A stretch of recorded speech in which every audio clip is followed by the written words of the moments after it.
हम लोग कांग्रेस के प्रमुख अधिवेशन के बारे में आगे बात करते हैं। ठीक, तो बात करते हैं कांग्रेस का 27वां अधिवेशन। कांग्रेस का 27वां अधिवेशन 1911 में हुआ था, कलकत्ता में हुआ था। इसकी अध्यक्षता पंडित बिशन नारायण दत्त के द्वारा किया गया था। यानी कांग्रेस का 27वां अधिवेशन 1911 में पंडित बिशन नारायण दत्त के द्वारा कलकत्ता में किया गया था।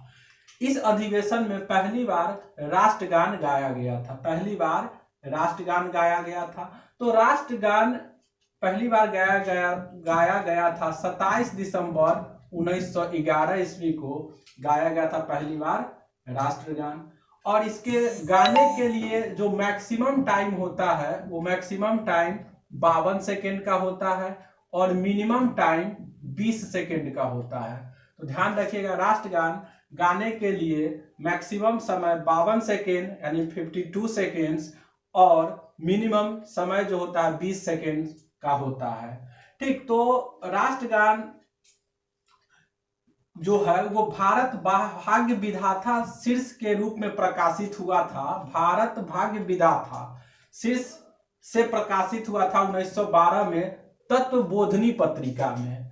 तो तत्वबोधिनी पत्रिका जो है ये जो निकाला गया था, नहीं, देवेंद्र नाथ ठाकुर के द्वारा तत्वबोधिनी पत्रिका निकाला गया था। ये 16 अगस्त 1843 ईस्वी को प्रकाशित किया गया था तत्वबोधिनी पत्रिका, और यह 1883 ईस्वी तक चला। तो ये तत्वबोधिनी पत्रिका जो है वो कलकत्ता से प्रकाशित होता था और बंगाली भाषा में प्रकाशित होने वाला पत्रिका था तत्वबोधिनी पत्रिका। ठीक, उसी पत्रिका का शीर्ष जो बना भारत भाग्य विधाता बना। ठीक, तो ये सर्वप्रथम 1912 में तत्वबोधिनी पत्रिका में आया था। तो आगे बात करते हैं हम लोग लखनऊ अधिवेशन। तो लखनऊ अधिवेशन 1916 में हुआ, नहीं तो इसकी अध्यक्षता एसी मजूमदार के द्वारा हुआ, यानी अंबिका चरण मजूमदार। आप लोगों को याद होगा कि कांग्रेस का विभाजन हो चुका था 1907 में, नहीं, उस समय कांग्रेस जो है दो दलों में बट गया था, गरम दल और नरम दल में। तो ये 1916 में जो लखनऊ अधिवेशन हुआ, इसमें गरम दल और नरम दल दोनों साथ मिल गया, नहीं तो दोनों साथ मिल गया, और इस अधिवेशन को लखनऊ पैक्ट के नाम से भी जानते हैं। तो अब इसमें महत्वपूर्ण भूमिका जो हुआ, गरम दल और नरम दल को मिलाने में महत्वपूर्ण भूमिका एनी बेसेंट और बाल गंगाधर तिलक के द्वारा महत्वपूर्ण भूमिका निभाया गया। ठीक, अब इस समय और इसी अधिवेशन में कांग्रेस और लीग जो होता है एक दूसरे के करीब आ गए, नहीं, कांग्रेस और लीग एक दूसरे के करीब आ गए।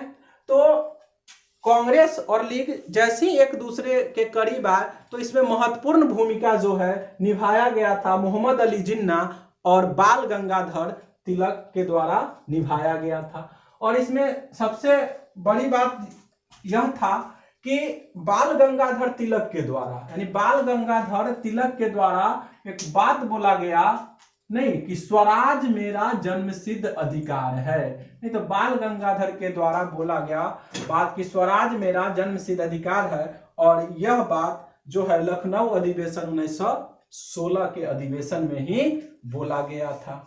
ठीक, तो हम लोग आगे बात करते हैं आगे के अधिवेशन, जैसे कलकत्ता अधिवेशन। तो कलकत्ता अधिवेशन 1917 में हुआ था। इसकी अध्यक्षता एनी बेसेंट के द्वारा किया गया था। तो एनी बेसेंट कांग्रेस के अध्यक्ष बनने वाली प्रथम महिला है। तो अगर सवाल पूछे कि कांग्रेस के प्रथम महिला अध्यक्ष, तो एनी बेसेंट। अगर सवाल पूछता कांग्रेस के प्रथम भारतीय महिला अध्यक्ष, तब सरोजिनी नायडू। इस चीज को ध्यान रखिएगा क्योंकि परीक्षा में बराबर पूछता है, तो यहाँ क्लियरिफिकेशन कर लीजिएगा। ठीक, अब हम लोग बात करते हैं दिल्ली अधिवेशन की। तो दिल्ली अधिवेशन जो है 1918 ईस्वी में हुआ था।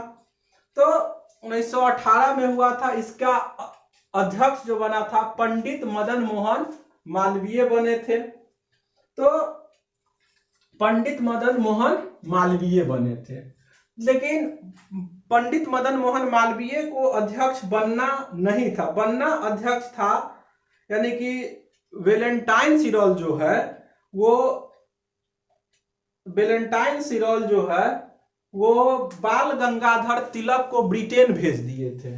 नहीं तो अध्यक्ष बनने वाले थे बाल गंगाधर तिलक, लेकिन वेलेंटाइन सिरोल के द्वारा उनको ब्रिटेन भेज दिया गया, जिसके कारण अध्यक्ष जो है पंडित मदन मोहन मालवीय बन गए। नहीं, इनको महामना की उपाधि भी दिया गया हुआ है, महामना पंडित मदन मोहन मालवीय। अब इसमें सबसे बड़ी बात है कि इसमें कांग्रेस का दूसरा विभाजन हुआ, कांग्रेस का दूसरा विभाजन हुआ, क्योंकि आप लोग को पता होगा कि कांग्रेस का पहला विभाजन 1907 में हुआ था और दूसरा विभाजन कांग्रेस का दिल्ली अधिवेशन 1918 में हुआ था।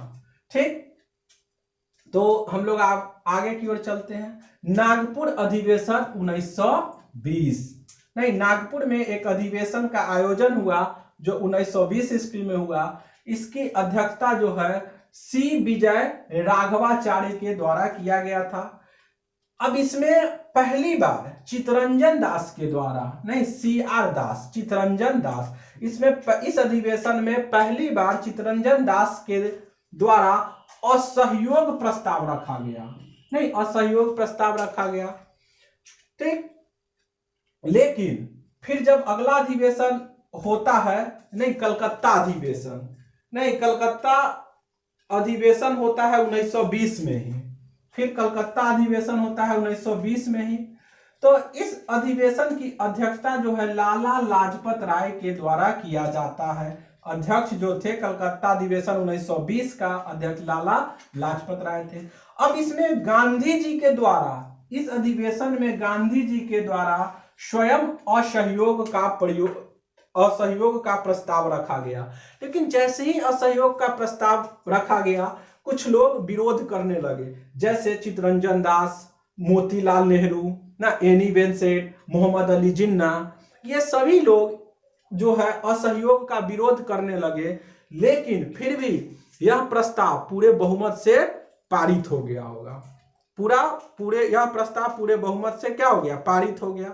नहीं तो उम्मीद करते हैं कि अभी हम लोग जो अधिवेशन पे बात किए हैं वो सब आप लोगों को क्लियर हो गया होगा। ठीक, अगर मेरा वीडियो आप लोगों को अच्छा लगे तो लाइक, शेयर और मेरे चैनल को सब्सक्राइब करना ना भूले। धन्यवाद।